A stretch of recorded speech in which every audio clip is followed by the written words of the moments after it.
Assalamualaikum warahmatullahi wabarakatuh. Alhamdulillah wassalatu wassalamu ala rasulillah wa alihi wa sahbihi wa mawala wa ba'du. Ikhwan fillah, Bapak Ibu Saudara dimanapun kita berada, Alhamdulillah dengan taufik Allah kita masih dalam suasana Ramadan, tapi kita sudah mulai bergerak menuju akhir daripada Ramadan Al-Mubarak. Kita akan menyelesaikan tugas-tugas Ramadan dan kita akan masuk dalam dunia baru tentunya pasca Ramadan, di mana Ramadan telah melahirkan, membentuk karakter dan kepribadian kita.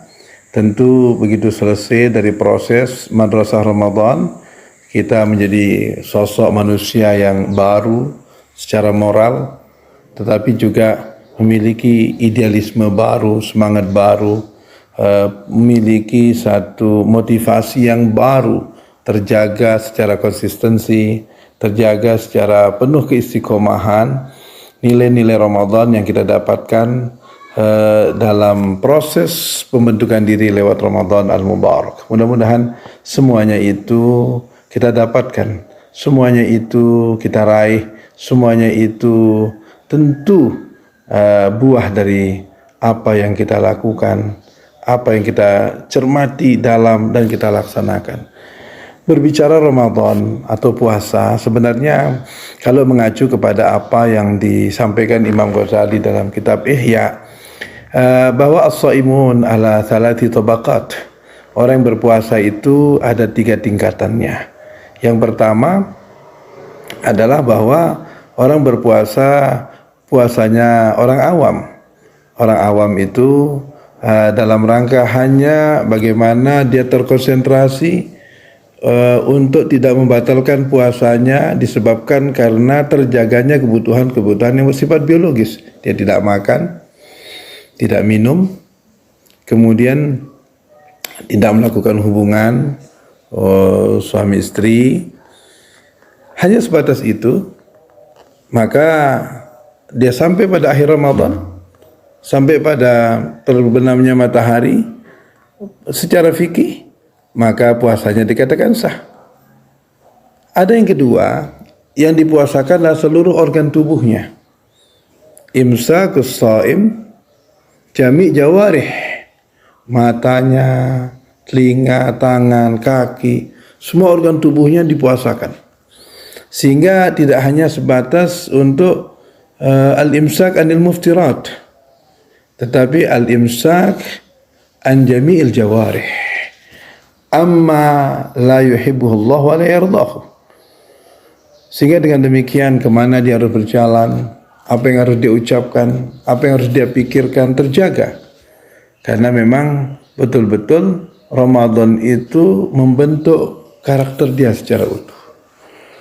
Yang ketiga, apa yang dikatakan Imam Ghazali sebagai puasa khawasul khawas, adalah puasanya orang-orang yang ternyata tidak hanya dia mempuasakan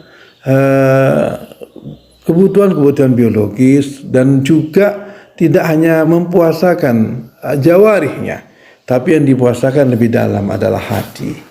Hatinya dia puasakan sehingga ada proses tasfiyatul qulub dan tafrigul ham lillahi subhanahu wa ta'ala. Yang dipuasakan adalah hatinya, terjaga hatinya, terjaga keikhlasannya, terjaga komitmennya, dan kemudian hatinya betul-betul diarahkan untuk menuju Allah subhanahu wa ta'ala. Sehingga apa-apa yang tidak ada kaitannya dengan Allah subhanahu wa ta'ala, aspek-aspek yang bersifat material, hal-hal yang bersifat kebendaan, keduniawian, disingkirkan sejauh mungkin. Inilah salah satu nilai yang sangat luar biasa yang diajarkan oleh pondok kita, sehingga panca jiwa kita itu apa yang disebut dengan nilai-nilai keikhlasan. Keikhlasan itu hakikatnya adalah tasfiyatul qulub min syawaibil qadar, menjernihkan hati dari segala sesuatu yang mengotori hati kita. Masyarul muslimin rahimakumullah, kalau kita berpuasa selama 1 bulan dengan melakukan proses imsak, melakukan proses pengawalan, menahan diri dari hal-hal yang ternyata Allah tidak senang, maka dengan dirinya basirah kita akan terbentuk. Hati kita semakin tajam. Orang yang hatinya tajam, basirahnya semakin tajam, maka Allah semakin jelas dalam hidupnya. Ketika Allah semakin jelas dalam hidupnya, maka nilai-nilai kebeningan yang datang bersumber dari Allah Subhanahu wa taala akan semakin jelas, sehingga seluruh aspek hidupnya akan semakin baik. Aspek hidupnya akan semakin tercerahkan dan motivasi hidupnya semakin jelas ke depan. Semuanya adalah karena Allah, untuk Allah, dan semata-mata untuk mengharapkan ridha Allah. Maka sekali lagi, puasa sungguh membentuk karakter kita. Pantas Allah mengatakan la'allakum tattaqun. Mudah-mudahan dengan berpuasa kalian menjadi hamba-hamba Allah yang taqi, hamba-hamba Allah yang bertakwa, hamba-hamba Allah yang takut kepada Allah. At-taqwa wat-tuqa min adzabillah subhanahu wa ta'ala war-raghbatu li ridallah subhanahu wa ta'ala. Demikian, mudah-mudahan Ramadan memberikan catatan-catatan penting dalam proses pendidikan kepribadian kita. Semoga bermanfaat. Assalamualaikum warahmatullahi wabarakatuh.